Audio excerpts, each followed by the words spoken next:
जय हिंद दोस्तों, कैसे हैं आप सब।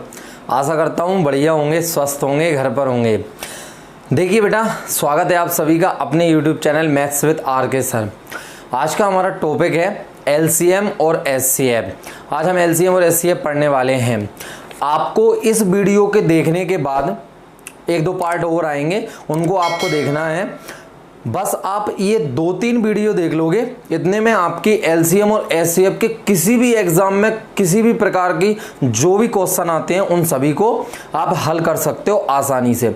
ठीक है, करते हैं स्टार्ट। देखिए आज का टॉपिक है LCM पे चर्चा करेंगे। सबसे पहले क्या होता है, फुल फॉर्म होती है इसकी लिस्ट कॉमन मल्टीप्लीकेशन या फिर लोवेस्ट कॉमन मल्टीपल, इस प्रकार से आप कुछ भी कह सकते हो। ठीक है, देखिए बच्चों क्या होता है, हम सबसे पहले बात करते हैं LCM की।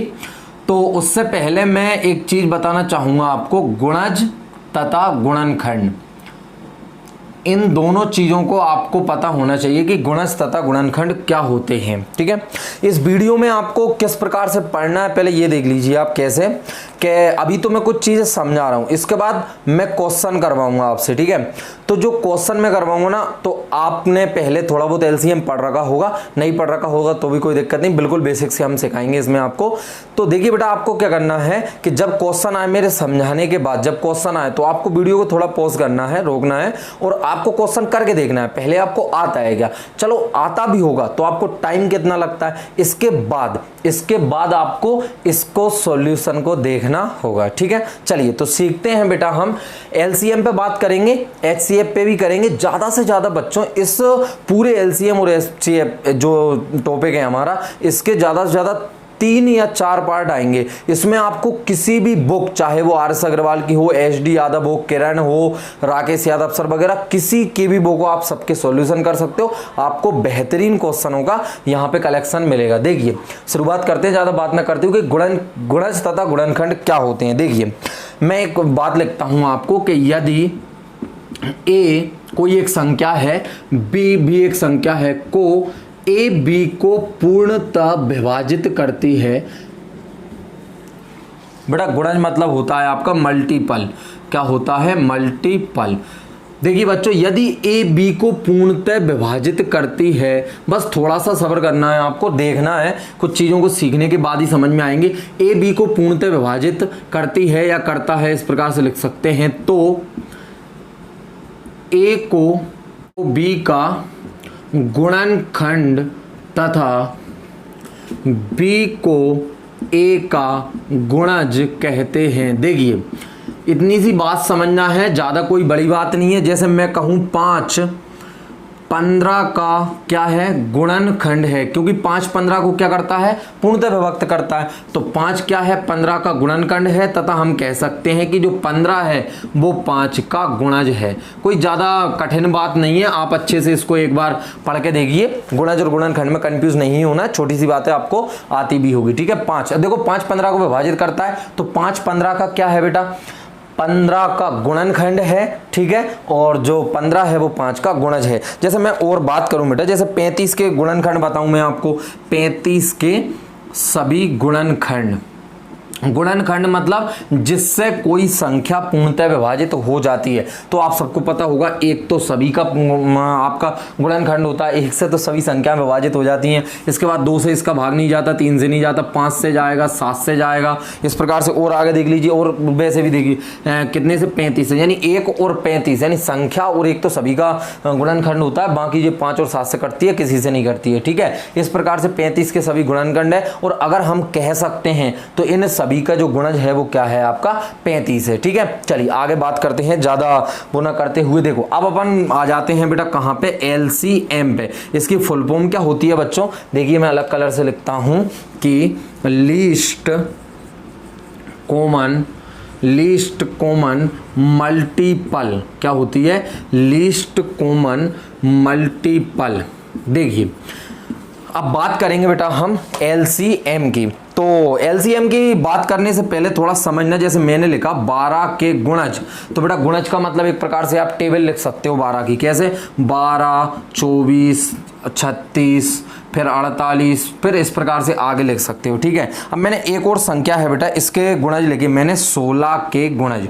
देखना कौन सी संख्या 16 के गुणज लिखे, सिंपल गुणज यानी सिर्फ मल्टीपल लिख रहा हूं मैं। गुणज मतलब क्या होता है, मल्टीपल, लेकिन एलसीएम का मतलब क्या होता है, लोवेस्ट कॉमन। मैं परिभाषा भी बताऊंगा, कोई बड़ी बात नहीं है। देखिए 16 का लिखा मैंने 16, 32, 16 × 48, फिर इस प्रकार से 16 चुका है 64 हो गए आपके, 80 वगैरह, फिर आ गए 96, इस प्रकार से आप लिख सकते हो, बहुत सारे होंगे। ठीक है, अब आप इनमें से देखिए बेटा, कॉमन मल्टीपल की बात करूं मैं, है ना, उभयनिष्ठ गुणनखंड गुणज की बात करूं मैं, कॉमन मल्टीपल, सिर्फ कॉमन मल्टीपल की बात करूं मैं, कॉमन मल्टीपल की अगर बात करूं तो आप देख सकते हो 48 इसमें भी, 48 इसमें भी है, 96 आगे इसमें भी आएगा, 96 इसमें भी आएगा। 48 से पहले ऐसा कोई सा गुणज नहीं है जो दोनों में कॉमन हो, तो 48, इसके बाद कौन सा आ गया आपका 96। देखिए अब मैंने बात की है कॉमन मल्टीपल की, इनमें से सबसे छोटा कॉमन मल्टीपल कौन सा है, 48। तो मैं कह सकता हूं कि LCM यानी कि लीस्ट कॉमन मल्टीपल वो कितना हो जाएगा आपका,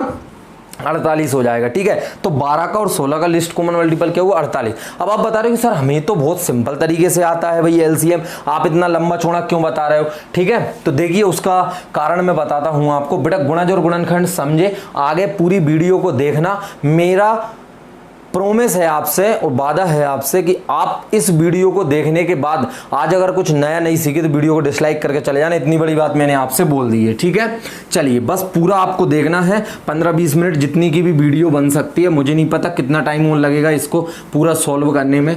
ठीक है, तो देखते हैं। सबसे पहले अब मैं एलसीएम की अगर आपको परिभाषा बताऊं, ठीक है, आपकी स्क्रीन पर लिखी आ जाएगी, देखना, मैं बोर्ड पर नहीं लिख रहा हूं, कि वह छोटी से छोटी संख्या, पॉइंट समझना, वह छोटी से छोटी संख्या। कई बार एलसीएम दिखने में बहुत बड़ा लगता है, लेकिन आप अच्छे से परिभाषा समझना कि वह छोटी से छोटी संख्या जिसमें, किसमें, संख्या में, वह छोटी से छोटी संख्या जिसमें दी गई सभी संख्याओं का भाग चला जाए। ठीक है, उसको हम क्या बोलते हैं बेटा, एलसीएम बोलते हैं। जिसमें बहुत छोटी संख्याओं को लेके बताऊं, 2, 5 और 8 ये संख्याएं, इनका आपसे पूछा इनका एलसीएम ज्ञात करो, तो आप देख सकते हो, कितना आ जाएगा आपका 8 × 5 = 40, कितना एलसीएम आ जाएगा 40। तो बेटा 40 वह छोटी से छोटी संख्या है, 40 वह छोटी से छोटी संख्या है जो कि 2 से, 5 से और 8 से कटती है। इससे पहले ऐसी कोई सी संख्या है ही नहीं है जो कि 2, 5, 8 तीनों से पूर्णतः विभक्त हो जाए। अब आप कहोगे 40 के बाद 80, 80 से दोगुना करोगे 160, ये 120 सब संख्याएं ये सबसे कट जाएंगी, लेकिन हमें कौन सी चाहिए होती है, सबसे छोटी। तो बच्चों एलसीएम, मुझे पता है कि आपको भी ये चीजें आती हैं, लेकिन मैं इतना गौर क्यों दे रहा हूं इन छोटी बातों पे, देखना आपको आगे पता चलेगा। क्वेश्चन नंबर पहले पे आएंगे ना, वहीं आपको पता चल जाएगा कि वीडियो का क्या मतलब है। ठीक है, अब पॉइंट आता है कि एलसीएम ज्ञात कैसे करें। तो एलसीएम ज्ञात कैसे करें, एलसीएम ज्ञात कैसे करें, तो पॉइंट समझना। सबसे पहली विधि आप बच्चे जानते हो, सबसे पहली विधि कौन सी होती है बच्चे, अभाज्य गुणनखंड विधि।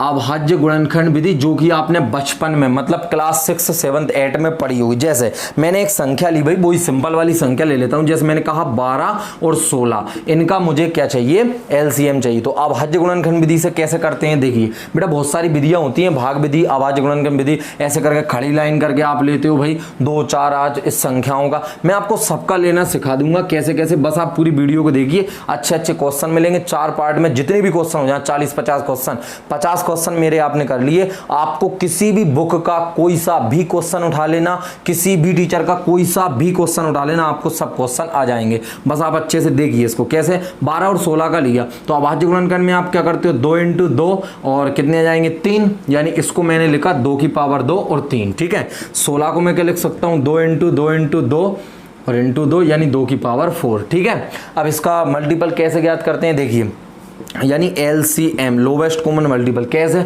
इन दोनों में जो बड़ी घात होती है उसको लेते हैं 2 की घात 4 और जो 3 की, तो यहाँ पे तो कोई घात है ही नहीं है, यहाँ पे है, तो आंसर कितना आ जाएगा 8 तिया आपका, सॉरी 2 की घात, हाँ कितना आ जाएगा, ये 16 होगा, 16 × 3 = 48। अब आप बोलोगे सर 16, 12 और 16 का तो 48 हमें डायरेक्ट भी आता है, मैं डायरेक्ट निकालना बताऊंगा, घबराने की बात नहीं। मैंने ऐसे क्यों बताया उसके लिए अब आप देखिए मैंने इस प्रकार से क्यों बताया है। ठीक है, चलिए पहला क्वेश्चन आपकी मोबाइल की स्क्रीन पर है भाई, इसको करके बताइए, वीडियो को रोकना है और इसको करके बताना है। ठीक है, चलिए करिए। क्वेश्चन नंबर फर्स्ट आपसे कहता है, अब यहां से आपकी क्लास चालू हो जाती है। मैंने अभी बताया था, जो लास्ट में नीचे बताया था उसको ध्यान से देखना है। ठीक है, वीडियो को रोकिए और इस प्रश्न को करके देखिए। ठीक है, कि देखिए दो संख्याओं 1728 एवं के का लघुत्तम समवर्तक आपका 5184 है।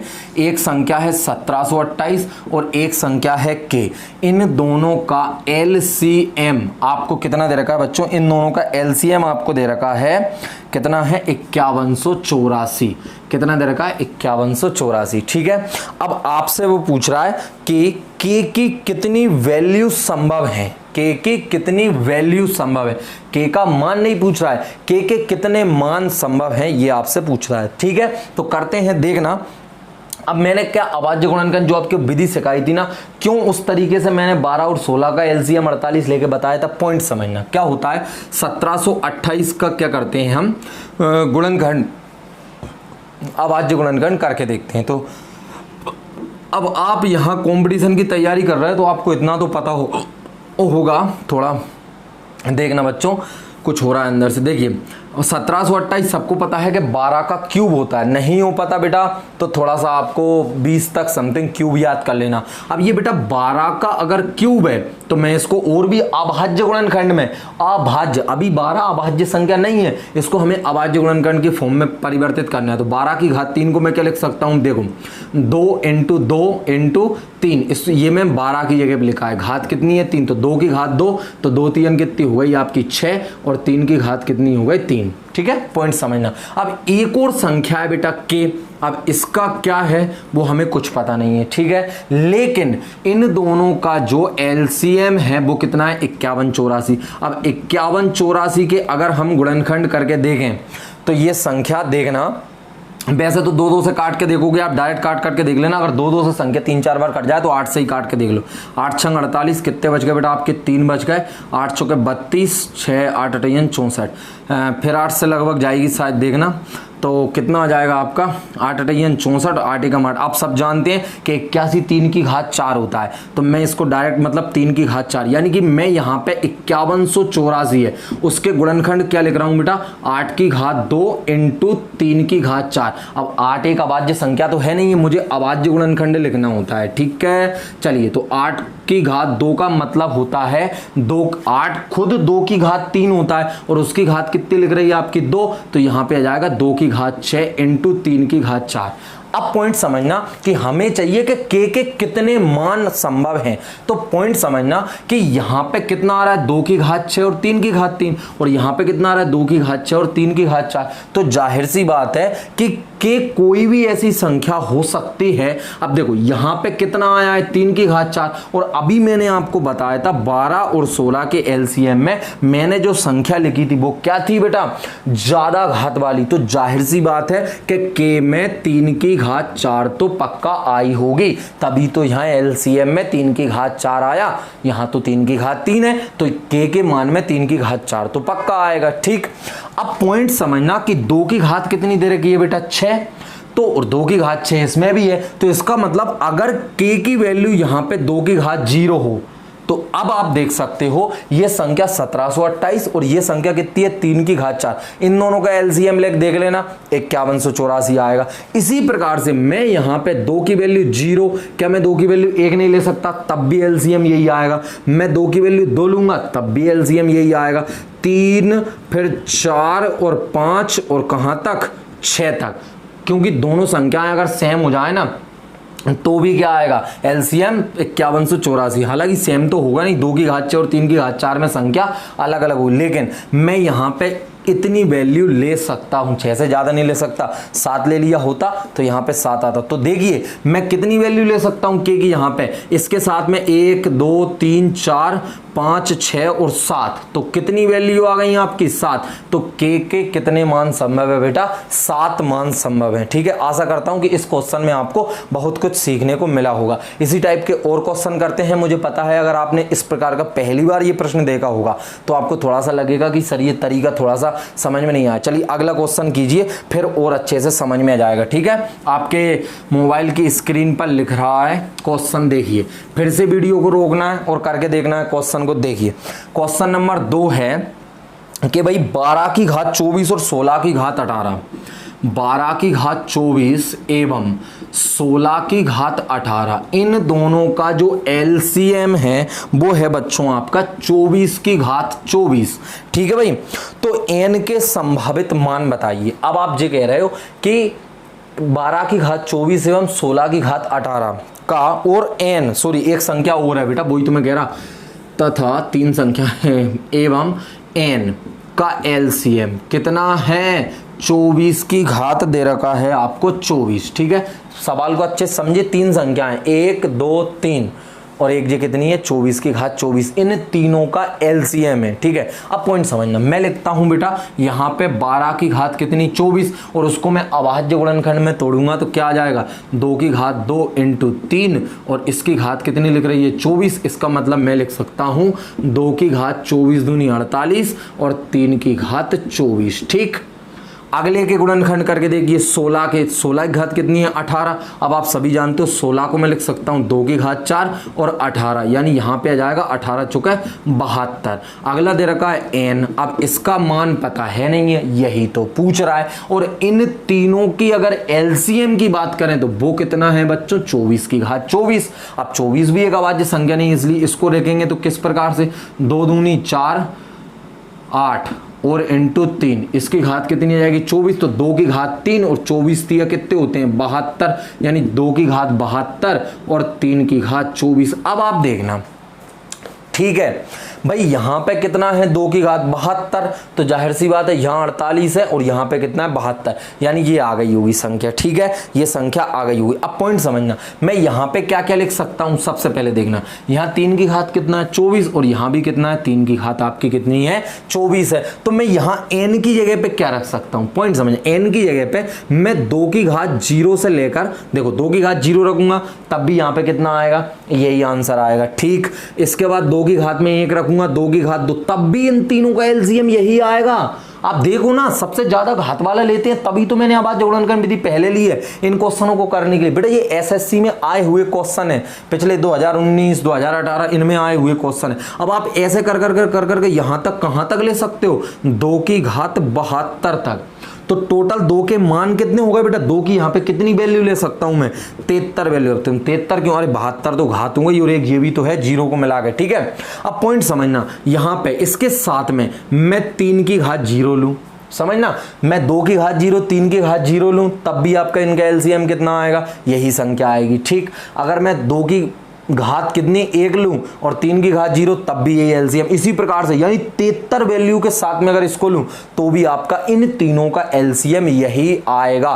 तो मैं 3 की घात 0 भी ले सकता हूं, 3 की घात 1, ऐसे कर कहां तक 3 की घात 24 तक मैं ले सकता हूं। तो टोटल वैल्यू कितनी ली मैंने 25, समझ गए। तो अब आप समझ जाओ कि n के कितने मान संभव हो सकते हैं 73 इंटू 25। अब पूछोगे इंटू क्यों कर रहे हो, अरे भाई मैंने अभी आपको बताया था ना, इस एक वैल्यू के साथ में ये पूरी 24, अगली वैल्यू के साथ में ये सब, अगली वैल्यू के साथ में, बेटा ये एक संख्या है, ठीक है ना। अब वो पूछ रहा है n के कितने मान संभव हैं, तो बस ये n के मान ही तो बता रहा हूं मैं आपको। ठीक है, 2 की घात 3 के साथ में इन सभी को, तो ऐसे ही 73, इन 73 वैल्यू के साथ में ये टोटल 25 वैल्यू ले सकते हैं। तो टोटल वैल्यू कितनी हो जाएंगे, 25 थी 75 की 5 हासिल 7 आ गई, 25 7, अरे बता दो 125 125 25 छकड़ 25 7 175, हासिल कितनी आई थी आपकी 7, तो 75 और 7 82, तो कितने आ गए आपके 182, यानी आंसर आएगा 1825। जी बिल्कुल सही है,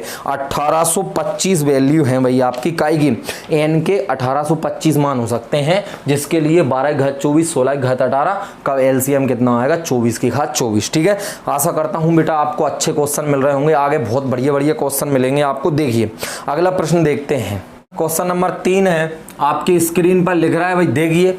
और मैं फिर कह रहा हूं आपको हर बार क्या करना है, वीडियो को रोकना है, क्वेश्चन को करके देखना है, नहीं आए इसके बाद देखना, आ जाए तो भी देखना, क्योंकि हो सकता है आपका तरीका अलग हो हमारा तरीका अलग हो। ठीक, चलिए देखिए। और फिर सबसे मेन चीज होती है बेटा आपकी टाइमिंग। मैं आपको इस पार्ट के विश्वास दिलाता हूं बेटा, आपको टाइम टेकिंग क्वेश्चन भी कराऊंगा। जिस क्वेश्चन को आप 2 मिनट में हल कर पा रहे हो, आप उसको 10 सेकंड में हल कर सकते हो, ठीक है। वो तरीके भी मैं बताऊंगा। और आप ऐसी बिल्कुल आप वो मत लेना कि इस प्रकार के क्वेश्चन परीक्षाओं में नहीं आते, बिल्कुल आते हैं। और जो आपकी परीक्षाओं में आते हैं, चाहे छोटी से छोटी बड़ी से बड़ी कोई सी परीक्षा हो, वो प्रश्न भी हम कराएंगे। पहले थोड़ा सा स्पेशल क्वेश्चनों से स्टार्ट किया इस चैप्टर को, ठीक है। सरल सरल बहुत सारे हो गए। देखिए, 2 प्राकृत संख्याओं का एलसीएम 200 है, तो कितने सेट संभव? भाई कोई सी भी 2 नंबर हैं, अभी नहीं है पता, कोई सी भी 2 नंबर है, उनका जो एलसीएम है वो कितना है भाई? 200 है। अब आपसे पूछ रहा है ऐसी कितनी संख्या पॉसिबल है। अब आप बताओ 200 जिनका एलसीएम हो, अब आप कैसे बताओगे? अब बोलोगे सर ऑप्शन से बता सकते हैं, तो ऑप्शन से कैसे? ऐसी कितनी संख्याएं, ठीक है, ऑप्शन से बताना इस सवाल को वैसे तो नहीं हो सकता, ठीक है। तो इसके लिए चलिए 200 के गुणनखंड करते हैं, ठीक है। फिर मैं आपको बेटा इस क्वेश्चन की ट्रिक भी बताऊंगा, डायरेक्ट बिल्कुल आप 1 सेकंड में आंसर निकाल सकते हो, ठीक है। बिल्कुल ट्रिक बताऊंगा। पहले आप लॉन्ग टर्म देख लीजिए, इसके बाद शॉर्ट टर्म देखना। 200 के गुणनखंड करते हैं तो कितने? 2 से कटेगा 100 बचेगा, 2 से कटेगा 50 बचेगा, 2 से कटेगा 25, 5 × 5, यानी इसका एलसीएम आया 2 की घात 3 और 5 की घात कितना? 2, ठीक है। अब आप पॉइंट, 2 संख्याएं, एक संख्या ए और एक संख्या बी। अब 2 संख्याओं के कितने जोड़े संभव हो सकते हैं? तो देखना कैसी कंडीशन बन सकती है। मैंने केस नंबर फर्स्ट लिया, ठीक। केस नंबर फर्स्ट में मैंने क्या किया? 2 संख्याएं लेना है, पॉइंट समझना, 2 संख्या लेना है। तो एक संख्या ए और एक संख्या बी है। ए को मैंने ये पूरी संख्या ले ली, 2 की घात 3 और 5 की घात कितना? 2, पूरी यही संख्या जो है 200 ही ले ली। अब आप देखना बी का मान में क्या, ये तो एक संख्या ले ली मैंने, ठीक है। ये केस फर्स्ट है, आप अच्छे से देखना। बी का मान में क्या लिख सकता हूं बेटा? 2 की घात 0 लिख सकता हूं कि नहीं लिख सकता? ऐसे कर कर कर मैं कहां तक? 2 की घात 3 तक लिख सकता हूं। अब आप देखना, इसके बाद में 5 की वैल्यू में कितनी रख सकता हूं बेटा? 5 की घात 0। अरे आप समझिए बच्चों, ये एक संख्या है, कौन सी? अरे भाई पूरी ले ली टोटली। तो यहां पे अगर 2 की घात 0 आएगा तब भी इन दोनों का एलसीएम 200 करके देख लो। आप इन संख्याओं को निकाल के देख लेना, बस फिर तो समझ में आएगा। अब 2 की घात 1 लूं तब भी, 2 की घात 2 लूं तब भी, 3 तक ले सकता हूं, 4 नहीं ले सकता, ठीक है। 4 घात नहीं हुआ, ज्यादा घात वाला। ऐसे ही 5 की घात 1, 5 की घात 2, बस, ठीक है। टोटल तो एक इस संख्या के साथ में मैं यहां पे कितनी संख्या ले सकता हूं? एक इस संख्या के साथ में देखना, ये टोटल कितनी संख्या हो गई बेटा? 4। और ये टोटल कितनी संख्या हो गई? 5 की घात 0, 5 की घात 1 और 5 की घात 2। तो 3 संख्या ये हुई और 4 संख्या ये हुई। तो इनके टोटल तरीके कितने हो गए बच्चों? देखो, एक, फिर यहां से ये दूसरी, फिर ऐसे तीसरी। तो 3 तो 2 की घात 0 के साथ में, ऐसे ही 3 2 की घात 1 के साथ में, ऐसे ही 3 2 की घात 2 के साथ में, और ऐसे ही 3 2 की घात 3 के साथ में। तो टोटल संख्याएं कितनी हो गई बच्चों? 12। पॉइंट समझ में आया? अब आप कह रहे सर इसका क्या? अरे ये तो 200 की 200 ही लिखी रहने दो, और यहाँ पे ये जो मैंने संख्या लिखी हैं इनको आप संख्या बना के करके और फिर आप करके देखना, इनका एलसीएम 200 ही आएगा, ठीक। घबराने की जरूरत नहीं। आप बोलो सर आंसर 12 है, नहीं, अभी तो ये केस फर्स्ट लिया है मैंने। अब मैं आपको केस सेकंड लेके बताता हूं। ऐसा भी तो हो सकता है, कैसा कि भाई ए जो है उसको मैंने 2 की घात 3 लिख लिया, ठीक, कुछ भी हो सकता है। आप बोलोगे सर 2 की घात 2 क्यों नहीं लगा? अरे लिख रहे हैं, आप घबराओ मत ही, ठीक है। फिर बी जो है उसको मैंने क्या लिखा? 5 की घात 2 लिखा। अब अगर मैं यहाँ पे 2 की घात 3 की जगह पे मैं इनटू में इसलिए लिखता हूं क्योंकि ये संख्याएं आप कंफ्यूज ना हो, ठीक है ना। नहीं, इसको एक संख्या गिन लो टोटल को, मतलब कंफ्यूज नहीं होने के कारण इनटू लगा सकते हैं। देखो मैं यहाँ पे कितना ले सकता हूँ? 5 की घात कितना ले सकता हूँ? 0। 5 की घात कितना ले सकता हूँ? 1।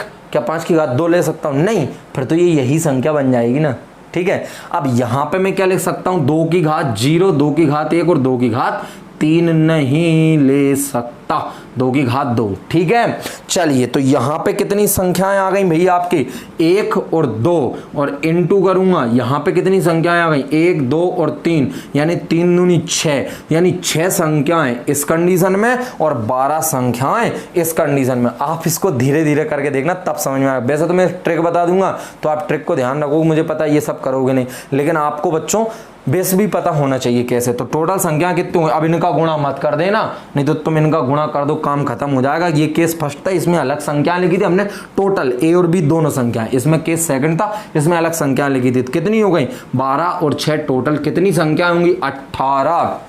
यानी 200 जिनका एलसीएम हो सकता है, ऐसी केवल और केवल 18 जोड़े हो सकते हैं। ठीक है, वो जोड़े ही पूछ रहा था, ऐसे कितने जोड़े संभव है जिनका एलसीएम 200 हो। ठीक है, चलिए करते हैं अगला क्वेश्चन। अगला क्वेश्चन कहाँ, अभी तो इसकी ट्रिक देखना है। चलिए, ये ट्रिक बेटा एक बात और ध्यान रखना, तब लगेगी जब यहाँ पे संख्या ऐसी हो जिसके गुणनखंड अभाज्य हो और उसके केवल 2 गुणनखंड हो। जैसे इसके जो गुणनखंड किए मैंने, तो ये अभाज्य संख्या, ये अभाज्य संख्या, इसकी कुछ घात और इसकी कुछ घात। इस प्रकार से अगर कभी भी ऐसी कोई संख्या हो जिसके गुणनखंड a की घात x और b की घात y आ जाए, ठीक है, a की घात x और b की घात y आ जाए, तो आपका जो आंसर आएगा, देखना अभी ये आंसर आएगा कैसे, बस आपको यहाँ पे x और y के मान रखना है। कैसे, तो इसका आंसर आएगा बच्चे x + 1, यानी x में 1 जोड़ना है और उसका गुणा करना है y + 1 और उसमें प्लस करना है x × y। समझे, जितनी घात है ना अभाज्य गुणन, जे बेटा तभी लगेगी जब 2 अभाज्य गुणनखंड हो। अगर इसका एक आध और अभाज्य गुणनखंड आ जाता है 3, तो फिर ये ट्रिक नहीं लगती। ध्यान रखना, ट्रिक कहीं भी नहीं लगाना है ना, उसकी भी बता दूंगा मैं। पहले इस क्वेश्चन को देख लो, x जो घात है उसमें 1 जोड़ना है, जो अगले वाले अभाज्य गुणनखंड की घात है उसमें भी 1 जोड़ना है, दोनों का गुणा करना है और इधर दोनों घातों का गुणा करके जोड़ देना। अब आप जोड़ दो। ठीक है, देखो यहाँ पे x की वैल्यू कितनी थी, 3, 3 और 1 कितना हुआ 4, y की वैल्यू 2, 2 और 1 कितना हुआ 3, प्लस यहाँ पे कितने आ गए 3 × 2, तो 4 × 3 = 12, 12 और 6 कितने हो गए 18। मिला लीजिए, आंसर आपका आ गया। ठीक है, परीक्षा में आपको ऐसे करना है, बशर्ते ऐसे कर करके देखना है कुछ सवालों को। ठीक है, फिर आगे देखते हैं। ठीक है, अब आप एक काम करना, इसको निकालना। मैंने आपसे बोला है कि ऐसे, मैं होमवर्क में दे रहा हूं कि ऐसी कितने संख्याओं के जोड़े बन सकते हैं जिनका एलसीएम 100 आए। ठीक है, आप उसको करके देखना। चलिए, अगला क्वेश्चन आपकी मोबाइल की स्क्रीन पर लिख रहा होगा, देखिए बेटा कितना है, पढ़िए सवाल को कि प्रथम 20 प्राकृत संख्याओं का एलसीएम कितना है, n है। ठीक, तो प्रथम 25 प्राकृत संख्याओं का, भैया एंड बहनों जो भी देख रहा हो, ठीक है, देखिए भाई साहब जो भी आप हो, ठीक है, प्रथम 20 प्राकृत संख्याओं का एलसीएम, भाई 1 से लेके 20 तक की संख्याओं का जो एलसीएम है, एलसीएम वो कितना है, हमें नहीं पता कितना n है। ठीक, अब अगर तो 1 से लेकर 25 तक की संख्याओं का एलसीएम। ठीक है, पहले आप वीडियो को रोक करके देख लीजिए। ठीक है, ऑप्शन नहीं है किसी सवाल में, है ना, आप तो आंसर निकालिए अच्छे से, परीक्षा में ऑप्शन मिलेंगे। हालांकि जो सवाल आंसर ऑप्शन से होना होगा ना, उसको मैं आपको करवाऊंगा। बस आप मेरे पे विश्वास तो करिए एक बार, मैं आपको विश्वास दिलाता हूं कि आप यहां से कुछ ना कुछ सीख के जाओगे। ठीक, देखिए 1 से लेकर 25 तक की संख्याओं का एलसीएम पूछ रहा है। अब आप पॉइंट समझना, एलसीएम में क्या अभाज्य गुणनखंड होते हैं। ठीक है, आप जो आज तक आप एलसीएम देखते आ रहे हो, पढ़ते आ रहे हो, जो आपने कहीं भी और वीडियो देखी होंगी, किसी अन्य टीचर से पढ़ा होगा, उस पर भी मैं आऊँगा और उसको भी और अच्छे तरीके से हल कराऊंगा। ठीक है, अब कह रहा है 1 से लेकर 25 तक की संख्याओं बताओ। भाई 1 से लेकर 20 तक की तो एन में आई गई, तो 1 से लेकर 20 तक का तो एलसीएम एन आई गया। अब एन के बाद अब अन्य संख्या कौन कौन सी आ रही, 21, 22, 23 और 24। ठीक है, और 25। अब आप पॉइंट समझना। ठीक है, मुझे पता है आपका आंसर क्या आया होगा, देखना 21 नहीं आया 1 से लेके 20 तक। ठीक है, लेकिन 21 का 3 × 7 लिख सकते हैं, तो 1 से लेके 20 तक 3 भी आ चुका है, 7 भी आ चुका है, छोड़ो। 22 का 11 × 2 आ चुका है, छोड़िए। 23 अभाज्य संख्या है भाई, नहीं आई होगी। ठीक है, अगला देखिए, अब अगला कह रहा है भाई 24, तो 6 चौके 24, हटो बगल, 25, 5 × 5। अब आपने यही तो गलती की होगी, आपका आंसर आया होगा 23n, नहीं, क्योंकि बेटा 25 में कितने 5 हैं, 2 5 हैं, और अभी तक जितनी भी संख्याएं आपने लिखी हैं उन संख्याओं में 1 5 आया है। और मैंने आपको बताया था कि अभाज्य गुणनखंड विधि में आपको क्या करना है, ज्यादा घात लेना है। तो 25 में 5 की कितनी घात आएगी, 2, तो 1 5 यहां से भी लेना है, तो 23 5 5 3 15, 115 होते हैं क्या, सही है, 115n मिलाते हैं। जी हाँ, कितना आंसर आया, 115n। अब आप एक होमवर्क में करके देखिए कि भाई मैंने कहा 1 से लेकर 100 तक की संख्याओं का अगर एलसीएम कितना है बेटा, n है, ये आपका सवाल है। अब आपसे पूछा है कि 1 से लेकर 105 तक की संख्याओं का एलसीएम बताइए, तो वो कितना आएगा। अरे तो कुछ नहीं करना है, 101 n, देखिए 1 से लेके 100 तक तो आई गया कितना भाई n, इसके बाद 101 भैया अभाज्य संख्या लेना पड़ेगा। 102 सब जानते हैं 51 गुणा 2, 2 भी आ चुका है, 51 भी आ चुका है, यानी नहीं लेंगे। कितना बचेगा, कुछ नहीं, 103 लेना पड़ेगा। 104 बाबा नूनी 104 और 5, 105, 21 पंजे 105 आ गए, तो इनका गुणा कर लीजिए, जो आपका आंसर आएगा मैं तो देख के लिख देता हूँ, आप गुणा कर लेना, ठीक है। 1040 सही है क्या, 1000 नहीं यार 10,403, 1040 कहाँ से आएगा, ठीक है 10,403, ठीक है। ये आपका आंसर है, करके देख लेना। तो इस प्रकार के क्वेश्चन आपको समझ में आ गए कि भाई 1 से लेके यहाँ तक की जो संख्याएं हैं उनका एलसीएम इतना है, तो 1 से लेके यहाँ तक की संख्याओं का, ठीक है। उसमें आपको सिर्फ ये देखना है कितनी अभाज्य संख्याएं और कितने गुणनखंड पहले आ चुके हैं, जो गुणनखंड नहीं आया हो उसको आपको लेना है बाद में, ठीक है। चलिए करते हैं अगला क्वेश्चन। आगे के क्वेश्चन करने के लिए अब आप देखना और बेहतरीन क्वेश्चन आपके सामने आ रहे हैं बेटा, है ना।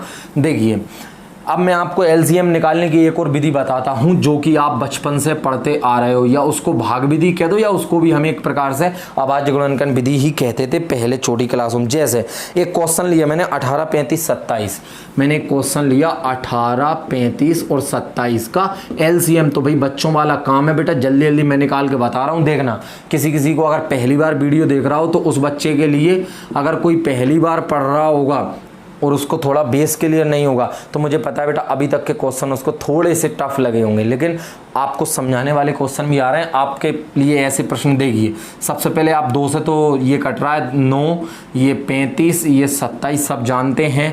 2 से अब कोई नहीं कट रहा, 3 से काट दो भाई, 3, 35 तो कटना ही नहीं है, 27 का 9 आ जाएगा, फिर 3, 1, जब तक 1 ना आए तब तक लगे रहो, बचपन में मास्टरों ने बताया होगा। और ये आपके 5, फिर 7 बचेंगे, फिर 7 और फिर 1 बचेगा, ठीक है। जब तक 1 ना आए तब तक बंद नहीं रहना। इनका आंसर क्या आ गया भैया, 3 3 होती है 27 दूनी 54 और 5 7 35, तो आंसर कितना आया आपका 54 गुणा 35, आंसर कर लेना जो भी आएगा, ठीक है। कितना आएगा 1890 आएगा, ठीक है। ठीक है, अब आपको ऐसा नहीं करना, ठीक।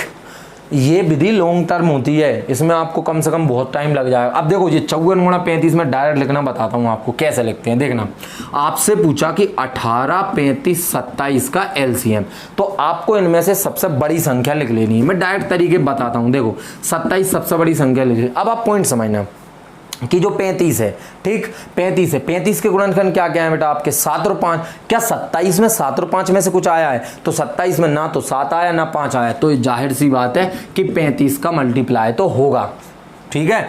चलिए अब इसके बाद बात आती है 18 की। तो 18 का आप देख सकते हो, देखो बेटा 18 क्या होता है, 9 दूनी 18, तो 9 का अगर अपन बात करें तो 9 27 में भी 9 आ चुका है, तो 9 को मत लिखो, 2 नहीं आया है तो 2 को लिख लो, तो वही आ गया ना। देखो वापस 27 दूनी 54 इंटू 35 कितना आया था, ये देखो इधर आकर कितना आया था 1890। तो आप एक लाइन में भी कर सकते हो, ठीक। अगला करके बताइए एक और 18, 25, 42, 56। देखो एक और क्वेश्चन है 18, 25, 42 और 56, इनका एलसीएम, ठीक है। इस विधि से नहीं करना है इतनी लॉन्ग टर्म में। देखिए एलसीएम क्या आ जाएगा, एलएमसी लिख दिया, एलसीएम, ठीक है। मेरा एल और सी एक सा होता है, आपका तो नहीं होता, नहीं होता। देखो अब आपको क्या करना है, वो इस वाली विधि से करने जाओगे टाइम लगेगा। हमें क्या लिख लिया भैया हमने 56 सबसे बड़ी संख्या।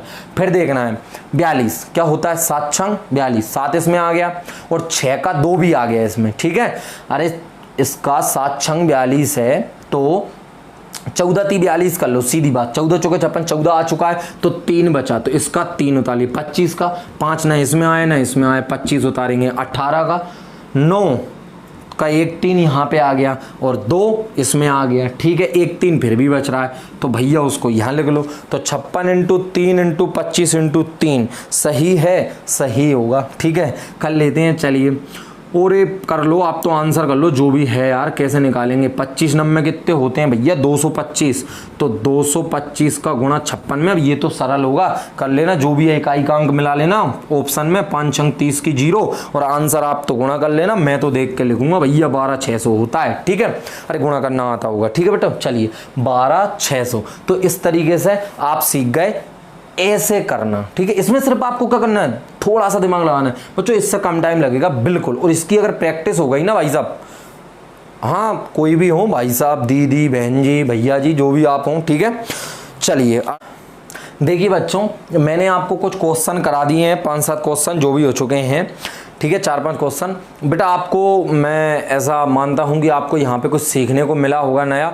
मैं बेटा लेंथ ज़्यादा वीडियो की नहीं करता हूं, वैसा मैं अभी भी एक और वीडियो रिकॉर्ड करूंगा, बट मैं क्या करता हूं कि लेंथ कट करके डालता हूं वीडियो को, ज़्यादा से ज़्यादा 25-30 मिनट बेटा, इससे ज़्यादा नहीं डालता। क्या होता है, बच्चा एक जगह पर रिकॉर्डेड वीडियो स्टार्टिंग में इतनी नहीं देखता है, इसलिए, ठीक है। नहीं तो लेंथ ज़्यादा 1 घंटे की बना सकते हैं, रिकॉर्डिंग तो मैं 1-1.5 घंटे की कर लूँगा आपकी, है ना। चलिए तो आगे मैं आपको जो आपकी बुक हैं जिनमें क्वेश्चन है, छोटे एग्जामों में आपने आज तक क्वेश्चन देखे होंगे एलसीएम में कि भाई वह छोटी से छोटी संख्या ज्ञात करो जो इतने इतने से पूर्णतः विभक्त हो जाए, वह छोटी से छोटी संख्या जो इतने से विभक्त हो जाए, इतना शेष बचे। इस प्रकार के क्वेश्चन हम अगली वीडियो में लेके आएंगे।